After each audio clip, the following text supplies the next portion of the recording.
Bienvenidos a la introducción del psicoanálisis y sus conceptos fundamentales. Integrantes: Fernández Terán, Fernanda Jimena, Mateos Cortés, Catherine Ariel, García Reséndiz Raúl y Hernández López Dana Camila. ¿Qué es el inconsciente para Freud? Para Freud el inconsciente contiene los deseos, los impulsos y miedos que todos adquirimos en la niñez y que pasando los años no recordamos, es decir, son reprimidos. Puede influir en la conducta y experiencia aunque la persona no sea consciente de estos sucesos.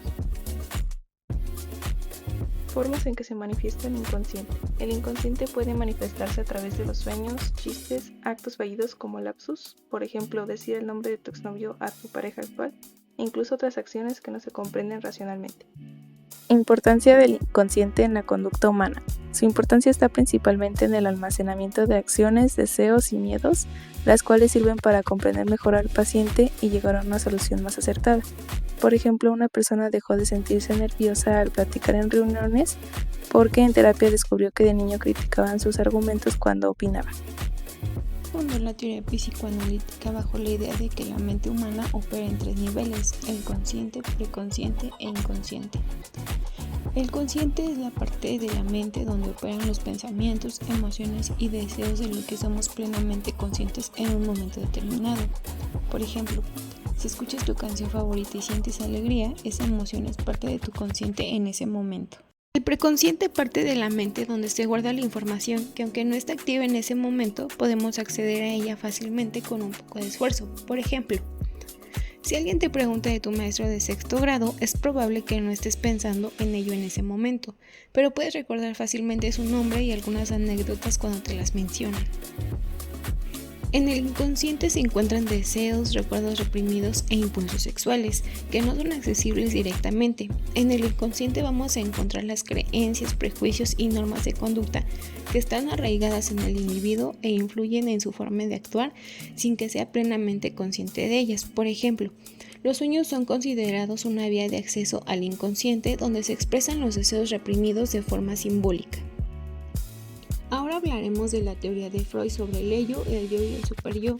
Describe cómo estas 3 instancias psíquicas interactúan para moldear nuestra personalidad y comportamiento. El yo es la parte más primitiva de la mente, está regida por el principio del placer que busca la gratificación inmediata de los impulsos e instintos sin considerar las consecuencias. Por ejemplo, cuando una persona tiene hambre, el yo la impulsa a comer sin pensar en si es el momento adecuado o no. El yo surge a partir de los 2 años y actúa como mediador entre el yo y la realidad, buscando equilibrar las necesidades del yo con las normas sociales y morales. Por ejemplo, si el yo desea comer un postre, el yo podría decidir que es mejor comer solo una porción en lugar de devorarlo todo, considerando las consecuencias para la salud. El superyo se desarrolla a partir del yo y representa los ideales y valores morales internalizados, actuando como un juez interno que evalúa las acciones del individuo. Por ejemplo, un niño desea jugar fútbol, pero su padre le dice que no puede hacerlo porque está atrasado con sus tareas escolares. El superyo le impide jugar ya que representa la conciencia moral y las normas sociales. Los mecanismos de defensa son estrategias psicológicas inconscientes que usamos para protegernos de emociones incómodas, conflictos internos o situaciones que nos generan ansiedad. No son malos, simplemente nos ayudan a manejar lo que no podemos enfrentar directamente. Aquí tenemos los ejemplos: la represión, la proyección, la negación, la racionalización y la sublimación. Estos nos ayudan a enfrentar emociones o situaciones que nos resultan difíciles. Estos mecanismos funcionan de manera inconsciente y nos permiten manejar de mejor forma la tensión y la angustia del día a día. Desarrollo psicosexual. Esta teoría habla de que la personalidad se forma por conflictos inconscientes en distintas fases tempranas, las cuales se encuentran en zonas erógenas. Oral, de 0 a 18 meses, es el placer desde la boca. Succionar, morder, lamer puede derivar a tabaquismo, agresividad o comer en exceso. Anal, de 18 a 3 años, se refleja el cómo reaccionamos ante la autoridad, dependiendo de la educación que se recibe de los padres en el control de la vejiga y de posiciones. Fase fálica, de 3 a 6 años. Se manifiesta el complejo de Edipo desde que se hace conciencia de la diferencia entre niño y niña. Un ejemplo sería que un niño desea posesión sobre su madre y fantasea con deshacerse de su padre. Latencia, de 7 a 13 años. Nuestro superego se fortalece y nos identificamos con valores sociales, ídolos del mismo sexo y amigos. Genital pubertad a la muerte. Se desarrolla un interés por las parejas sexuales, equilibrando los deseos sexuales del id y sus necesidades del superego, de obedecer normas sociales.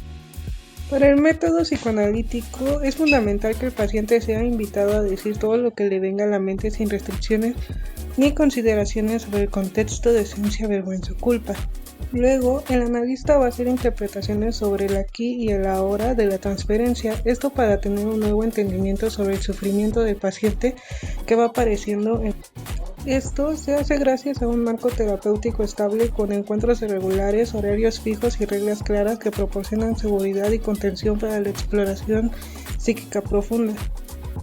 En este concepto es importante estos dos conceptos. La transferencia, que en la terapia es cuando el paciente proyecta en el analista contenidos de su inconsciente y revive vínculos afectivos del pasado. El paciente podrá enamorarse y desenamorarse del analista, sentir aversión por él, odiarlo como se odió a una figura importante del pasado. Y luego está la contratransferencia, que esto tiene que ver con los sentimientos e ideas que el propio analista proyecta sobre los pacientes. Freud decía que el analista, al tener su propio inconsciente, puede tomar las riendas de la relación terapéutica para mal, aunque para otros autores la contratransferencia es el modo en el que el analista reacciona ante las transferencias del paciente. Algunas situaciones por las que toman esta terapia es cuando sufren síntomas que les molestan, les provocan sufrimiento. Además, pueden sentir que los perturba en su desarrollo personal, ya sea en el área intelectual, laboral, familiar o emocional. Cuando es así, consultan con el psicoanalista porque comprenden que tienen síntomas y buscan un tratamiento que los ayude a resolverlo. También acuden cuando se dan cuenta que repiten situaciones que les provocan malestar o los perjudican, pero no pueden evitar esta reiteración, por mucho cuidado que tengan voluntaria o conscientemente. También acuden a esta terapia pacientes más graves que pueden presentar uno o varios episodios psicóticos, crisis de ansiedad intensas que no logran controlar, impulsividad, adicciones de distintos tipos o alguien violento que siempre tiene peleas con quienes lo rodean.